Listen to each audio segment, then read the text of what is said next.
Hi, my name is Laura Jacobs, dōTERRA Presidential Diamond and 5th U.S. founder. I'm so happy I could be with you via video and bring to you a message that is something I'm super passionate about, and we could get together at this time and talk about the power of not only just essential oils, but essential oil aromatherapy in regards to our emotional well-being, or what we call emotional aromatherapy. Just a little bit about myself before we get started. I come from a background rich in exposure to wellness and well-being. I had a wellness center that I ran for 18 years where I was able to serve as a holistic health coach for tens of thousands of clients, and working with them not only on their physical health but also their emotional sense of well-being through life coaching and other methods of simply creating a healthy emotional environment was truly some of my greatest passion and some of my favorite things that we got to work on together. So what we're going to talk about together in this moment truly, again, is something that I love to discuss, talk about, learn about, and for me it's forever an incredible frontier of discovery. Would you like to live in such a way that you actually feel ready for anything? And what does ready for anything look like? Well, first of all, we have to rally to every cause of our life. First and foremost, our attitude. Our attitude affects everything. It affects our brain chemistry, it affects the rhythm of our heart, it even affects our immunity. Now, for decades, science and modern approaches to well-being have really had a tremendous focus on our physiology, really looking at what are the physical needs of the body in order to achieve wellness. The real irony is that our physiology actually begins with our psychology, how we think and what we believe. So in order to really have this positive impact on living optimally, we would first want to get in front of our ability to really take charge of how we feel and how we think about how we feel. So if we look into the body and how it functions and what is it doing to try to achieve this state of being, it's a word we use called homeostasis, and it describes that the body's never-ending goal is to constantly seek balance and equilibrium at all times, irregardless of what's going on around you and changes that might occur. So if we're going to talk about homeostasis, let's go one level deeper and let's define it for ourselves. What is that? Well, information is constantly circulating in the body, and information creates intelligence. And so homeostasis is the capacity for the body to circulate, or in other words, to have an unimpeded flow of information moving at a very rapid pace, so that if you smash your finger, bam, your brain's supposed to know about it so you can do something about it. If you're in a situation where you feel afraid, you want to rally yourself to the cause. Do I need to run? Do I need to fight? Is it not real and I need to talk myself down out of the tree? What is it? So our ability, again, to take in information, to rapidly process it and respond to it creates a higher level of intelligence. So this then would be our focus and what we would want to achieve in our efforts and what we're talking about here. Okay, so I'm going to go after and kind of hit us all right between the eyes. Do you think anything ever goes wrong in your childhood? Okay, I know you're all laughing, right? It's supposed to go wrong. That's what childhood's all about. My husband and I have a philosophy that you spend your childhood acquiring all your weaknesses or false beliefs so you can spend your entire adulthood changing those and turning them into your strengths. So let's be honest, life happens when you're a kid. You know, and tough things happen. You know, trauma happens, abuse happens, betrayal happens. Just life happens. And so as a result of that, we respond to it. So, you know, put yourself in the position of something like that happening. Well, all of a sudden, we're going to not only think about it, we're going to feel about it. And we're going to start to have these responses that we're talking about, not only, again, just in our physiology, but in our psychology. And it's this impact here that we really want to take a closer look at and how we can, again, become a greater partner in what's happening. So research has demonstrated that a lot of our chemical habits, how we think and how we feel, are actually linked to childhood. So let's talk about how that might happen. What if we're in a situation where it's stressful? And I'm not talking about once in a blue moon stressful. I'm talking about consistently stressful. And so chemically, we're going to have to rally ourselves to the cause. We're going to go into what is known as fight or flight mode. We've either got to run away from that stress or tackle it. And so certain chemicals are going to be rallied to the cause, adrenaline, for example, so that we can be all there to survive the moment. Well, at that time, being happy, well, it's not so important, right? So your body's like, serotonin, it's not really important to me right now. And so if you get in this habit of being stressed all the time and needing those chemicals, and your body's sucking those chemicals up to fuel its ability to withstand the moment, and you're getting out of the habit of uptaking serotonin and focusing on that part of your well-being, well, over time, that literally becomes a habit where receptor sites for serotonin can shrink and become unused, and we then get into a habit, and sometimes even an addiction to a certain type of chemicals where our body becomes very habitual at having those running around the body. So what form does information come in? It comes in the form of what we call messenger molecules, or also known scientifically as ligands. So here's a couple examples. You ever heard of hormones? Yeah, of course you've heard of hormones, or steroids, or neurotransmitters like serotonin that I've already mentioned, or a hormone like adrenaline. So these are in fact some of the categories. The largest category of messenger molecules are actually called peptides, which has everything to do with our emotions, because that's the physical form that they're translated in the body. So one of the greatest discoveries of our time was the discovery of the opiate receptor site. And so what was discovered is several things can fit on this site. So whether it's our own self-made morphine, which we call endorphins, or something again that comes from an outside source like morphine, or an opiate drug, they all fit on an opiate receptor site. And this is how the body would receive that information and therefore have a response to it.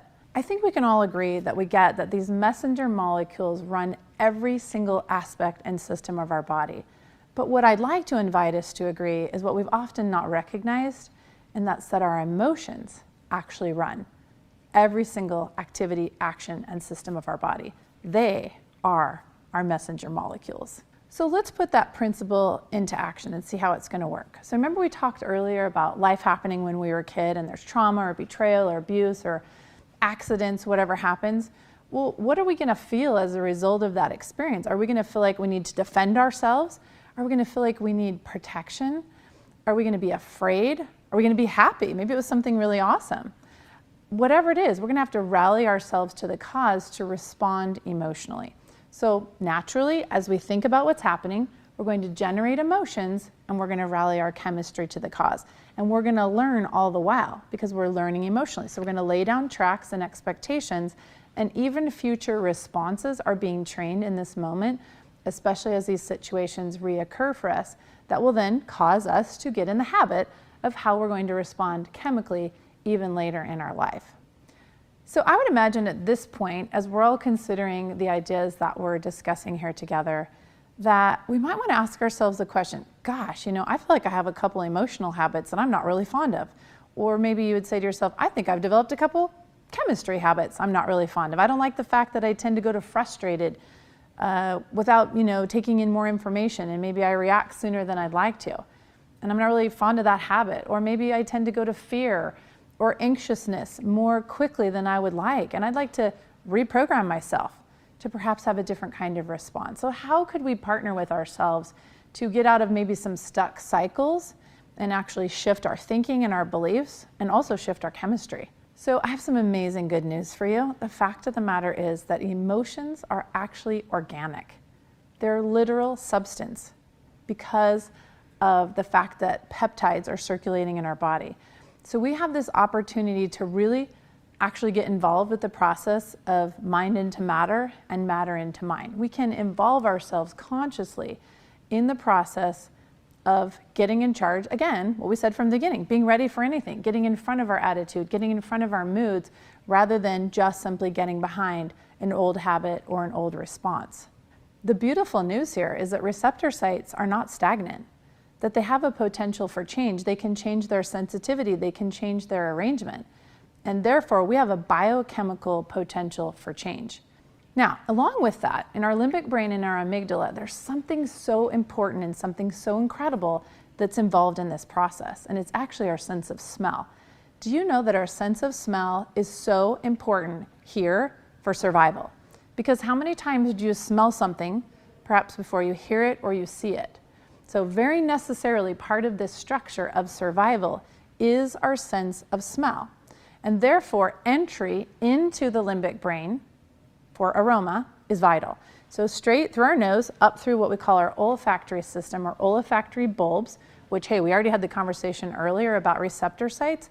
There are receptor sites in the system of our body where we receive odor molecules. This sense has the greatest security clearance of any of our 5 senses, that smells go directly to the brain to give us that immediate amount of information to function with, to help us, again, survive and live and think and feel optimally. So if we could really partner with this capacity to use aromas as part of our learning, do we understand the power of that, let alone bringing in essential oils into our world? Because this is the beautiful thing. Messenger molecules come in 2 categories. They are one, what we call endogenous, things that are manufactured in-house. Endorphins is a perfect example of that. It just means inside or internally made morphine. But there's also what we call exogenous ligands, and those are things that come from the outside. And the beautiful news is that essential oils are exogenous ligands. They are messenger molecules. So either by inhaling them and smelling them, a very powerful way, as we've already discovered, to affect our emotions, or we apply them to our skin, diffuse them in our home, or even use them internally, we're bringing into our system a tremendous amount of new information that as it moves and circulates through the body, it creates new intelligence. And when we have new intelligence, we have new choices. We have new capacity to respond. So at the beginning we proposed, could we in fact pick our mood or pick our attitude? And what I'm in fact inviting you to discover right here and now is that by partnering with an essential oil and the power of aromatherapy, you can in fact partner with your own chemistry and get in front of it and choose your moods and choose your attitudes. So let's talk about some possibilities of what that can look like. So we have this wonderful new kit called the Emotional Aromatherapy Kit that consists of 6 different blends, specifically formulated and created to work in conjunction with one another to create really a balanced cycle of possibilities for a variety of emotional states. The wheel is kind of designed like a clock, so if we look at the top of the clock, the first oil that's featured there is a blend called Motivate, and the subtitle on the bottle is the Encouraging Blend. So what is this for? Well, have you ever found yourself in life feeling unmotivated? Maybe timid, maybe tired, maybe like hard to rally yourself to the cause, or like maybe you've been betrayed in the past by yourself or someone else and you're just like not really wanting to show up. Maybe you're sleep deprived, I don't know. Well, then reach for the Motivate blend. It's going to be marvelous for that. Now, all of these emotional blends are designed to be used topically or aromatically. So how would you use your Motivate blend? Well, you could put it on what we like to call our perfume points, where we become the human diffuser. And all day long we're smelling these amazing oils as they're dissipating in the air around us. Perhaps you want to stick it in a diffuser at your desk, perhaps while you're at your place of employment, or maybe while your child is studying. Motivate might be just the partner to, again, bring in new information, creating new intelligence in the body, going, hey, I'm feeling more motivated. I can rally myself to this cause. I can do this. So in conclusion, when it comes to the Motivate blend, if you're feeling like you've got a little too much of feeling anxious or distressed or maybe apathetic or lacking confidence or maybe even gloomy, that's the time to reach for your Motivate blend. And instead, what you want to nurture, right, to bring in the influence you're creating in your body through the information of the messenger molecules, through the aroma of the blend, is going to be feelings of confidence and courage and belief and trust. You're going to notice as you look at the wheel that shows us all of these blends and their relationship that we also have plant families that are featured. So in the Motivate blend, the plant families that are featured here are the citrus family and the mint family. So when you smell peppermint, for example, how do you feel? Do you kind of go, whoo, like that? Like it just wakes you up? And then when you smell something like a citrus, you're like, oh, life is happy. So if we put together, oh, I'm awake and I'm happy, do you see how that makes for a really great cause of I'm motivated? So I want you to keep that thinking in mind as we go through additional blends. Our second emotional blend we want to take a look at is cheer, also known as the uplifting blend. So now we've talked about plant families. Where does this one fall in our wheel? In this case, it's a marriage between our citrus and our spices. So when we're going to want to reach for the cheer blend is when we're experiencing perhaps a little too much discouraged or gloomy or distressed or somber, disinterested, maybe even bored. And instead, we want to feel more optimism, bright, cheerful, positive, energetic. That's a great time to bring our cheer in. How would you use it? You could diffuse it. You could put it on your body topically. The most important thing here with the emotional blends is to smell them, because remember, we're trying to get to that amygdala, and we're bringing in new information, and we're laying down new memory. We're learning new things. We're learning new ways of being. Okay, our third blend, I might have to say it's one of my favorites. I actually love all of them, but this particular one, speaks to me. This one's called Passion. Now this is a blend between two plant families, the spice family and the herbs and grass family. So a couple of the oils to highlight in this blend would be those spices that you know and love well, which is cinnamon and ginger and clove and cardamom. Beautiful spices that all generate activity. Think about, why would you choose something like cardamom in your life? Because it gets things moving, right? It's great for respiration. It's great for digestion. Well, it also can get us moving in life emotionally. Ginger, similar. Now, along with it, it's partnered with other amazing aromas like sandalwood and vanilla, and maybe an herb that you're not familiar with known as damiana, also known for its amazing properties to, well, shall we say, light the passion. So whether it's emotionally needing to light yourself and rally yourself to a cause and be more passionate and show up and maybe be more brave or willing to do something exciting because maybe you're feeling a little too somber or disinterested, bored, discontent, maybe even bordering on bitter or angry, and instead you want to move to an emotional posture of feeling daring and excited and passionate and joyful, this is the time to reach for your passion blend. And again, where are you going to use it? How are you going to use it? It's all about smelling it, topically, diffuser. In this case, you might want to look to partnering with a carrier oil, because with cinnamon and other spicy oils like clove, there could be a potential for a little sensitivity, and so you can simply add that to your application methods if you choose to put it on topically. Now for our fourth oil, as we're moving around our wheel, now we're down at the 6 o'clock part of our clock, we're at Forgive. And this particular blend is a blend of not only those herbs and grasses, but also trees. So you're gonna find a wonderful array of ingredients in there. One that's maybe more of a surprise and an emotional blend, which is thyme oil. And thyme plays a really significant role here in making this a powerful emotional blend, as do the other partners in this particular recipe.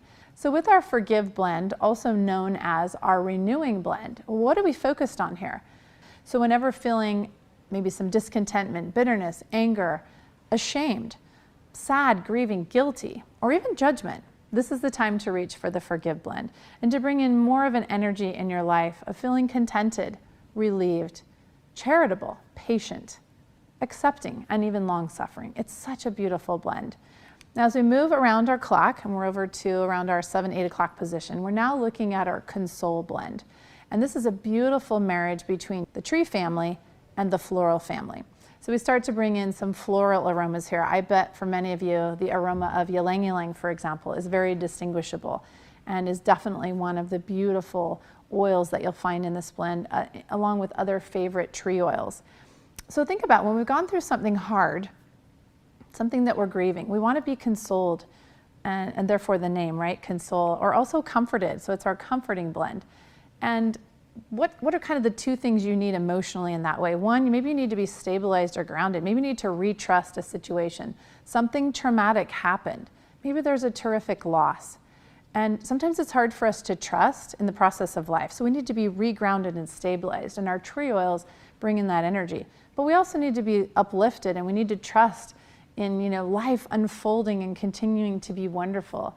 And so the floral brings in that essence and that feeling.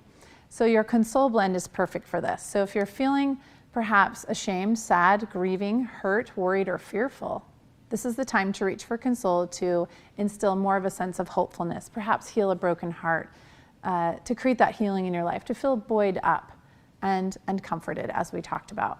Now for our final blend, as we make our way around the wheel, we come to a blend known as Peace, or also the Reassuring blend. Well, have you ever felt kind of timid or scared, or it's difficult to face something? Maybe not wanting to be somewhere, maybe wanting to kind of like escape a situation, or maybe even escaping homework if it's a child, or hard to face a new day at work, or whatever the case can be. Oftentimes we need to feel reassured. We need to feel peaceful. And remember we talked about with homeostasis, the idea is that life happens around us all the time. There's constantly things going on. There's always change. But if we can constantly seek this sense of balance and equilibrium within ourselves, this is again where we get in front of our attitude, we get in front of our emotions and our moods, and we can be ready for anything, whether it's schoolwork or being on stage in a play or giving a presentation or facing a new job or whatever the case may be. This is the time again to reach for this amazing blend. So whether it's feeling hurt, worried, fearful, anxious, insecure, or even apathetic, this is a great time to instill more information and intelligence about being composed, contented, peaceful, calm, and reassured. And there you have our 6 emotional blends that belong to this emotional aromatherapy family that dōTERRA has created for us. So I want to leave you empowered to think beyond. You know, we've talked about these great principles. We have other blends in dōTERRA. We have other single oils. So I bet you want to know, well, could I continue to apply these principles with other oils? And the answer is absolutely. Since the beginning, dōTERRA has had 4 additional emotional blends that have been our staples and for many of us our best friends for years. So I want to remind you that we have a blend called Balance. It's very much a tree oil focus, and it's there to help us feel grounded and stabilized in our lives. We have a blend called Citrus Bliss. Gotta love the name, right? We already talked about how our bliss is hardwired because it's a marriage between our physiology and our emotions. And there's nothing better than citrus bliss to bring in that feeling of euphoria or uplifting or cheerful. It's such a great, and we call it our invigorating blend. We also have Serenity. Just the word itself reveals the blend, right? It's to help bring in a more serene, more peaceful feeling. So whether it's wanting to get a better night's sleep or remaining in that state of mind during our day, it's a perfect partner. And lastly, our final member of our emotional aromatherapy family is Elevation. What a beautiful blend of amazing oils such as Melissa and citruses and things that come in, and you're starting to learn about these plant families and how they come together and create this magic. And we call this our joyful blend because we all want to experience a greater state and a sense of joy in our lives. So I encourage you to create perhaps some sort of a collection for yourself. I have a special little kit where I keep all 10 of my emotional oils, and they come with me when I want more of that type of energy in my life. They sit by my bed every night, and every morning I reach for my emotional oils because I am doing exactly what I've suggested. I'm picking my attitude, I'm picking my feelings or my emotions right out of the gates. I'm not waiting for life to tell me how to feel. I'm deciding how to feel about life. So before I go to bed, I'll usually choose 1 or 2 blends to put on to maybe address what the day was like and how I want to feel when I wake up. And when I wake up in the morning, I choose it kind of like a perfume, right? How I want to feel for the day. What sort of mood am I in, or what sort of mood do I want to be in, knowing what's coming. And so I just want to invite you to have so much fun using your emotional blends. Now, lastly, let's talk about our single oils and what would we do with them. Because, well, in some ways they almost seem more complex because we don't have as much of a personality or a name assigned to them. We just know them by their plant family. So I want to empower and invite you to start using some obvious things that are available to you to where you can learn how they're going to serve you emotionally. So, for example, let's say you want to feel more soothed or more calm. Is there a single oil you can think of that might actually bring that energy to you? I bet you all thought of lavender, right? So I like to think of lavender as all things calming, like anything that's gone awry, I'm going to reach for my lavender. And that's going to include a mood. So if it has properties that are soothing and calming, well, by all means, it's certainly going to play that way with you emotionally. If an oil is renewing, for example, frankincense is considered to be very renewing, all the way down to a cellular level. And you're feeling like, gosh, I need more of a renewing energy in my life. I feel like my tank's going empty and it's not getting refilled. Well, then reaching for a frankincense every day that consists, its primary or our largest ingredient falls into the monoterpene family. So learn more about your essential oil chemistry and the fact that monoterpenes have a renewing capacity. And so anytime I want more renewing energy in my life, then I'm going to reach for an oil that brings in that kind of energy. Now, do you ever feel unsafe sometimes, like maybe a little naked, and you want to have a little bit more coverage or protection? Well, oftentimes that's really easy for us to think about with our immunity. Like, I want to support my immunity, so I've got my shields on all day, every day, right? I'm feeling protected from things in my environment, from any environmental threats. But do we think about protecting ourselves emotionally? Or we may also feel threatened in that way. So by partnering with oils that are prickly, like a cinnamon or a clove, they help to provide an emotional barrier for us, and they help us have more of a sense of protection. In fact, if I could just teach you a little bit more about cinnamon, for an example, it's a bark. So I want you to think of it as a bark, that you wrap around yourself, and it's kind of like a blanket, just like it's wrapped around the tree. And on the outside, it's prickly. So anything that comes up that's unsafe, it kind of protects you from that. But because you're inside of that energy, you're relaxing and you're willing to be more vulnerable. So that would explain why cinnamon would be in a blend known as passion, to where we maybe want to rally ourselves to not only being more inspired and passionate in life, but what if we want to feel more vulnerable and passionate in an intimate relationship?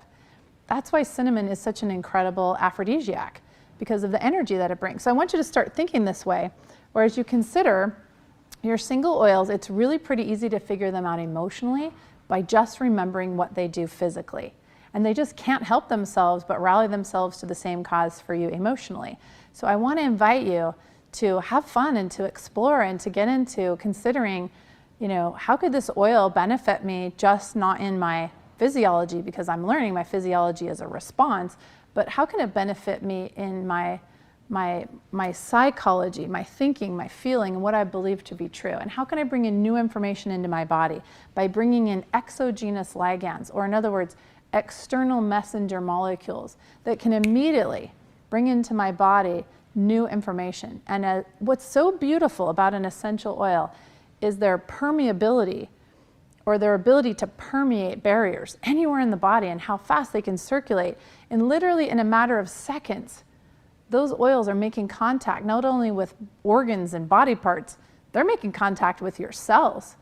And so every cell of your body, which is of course where the receptor cells are receiving this information rapidly, and every cell of the body is getting a new information and supporting you in creating, again, an attitude of I can be ready for anything, because what's going on inside of me is homeostasis. I'm able to maintain a sense of well-being because constantly my body, because it's so supplied with information and therefore intelligence, is able to navigate and move gracefully through the waters of life, because I'm not so ill-prepared that I'm coming in more reactive. I'm coming in prepared, so again, I can choose my response. So I invite you to make new habits, to form new beliefs, and to choose your chemistry, and therefore choose your mood, which therefore dictates how you feel and how you believe about life. It's been such a pleasure to be with you and share with you something that is so dear to my heart. And I hope it not only blesses your life, but you won't be able to keep it to yourself, and you'll take it out and you'll spread that message to your world, whatever that is, because it deserves to be shouted from the rooftops.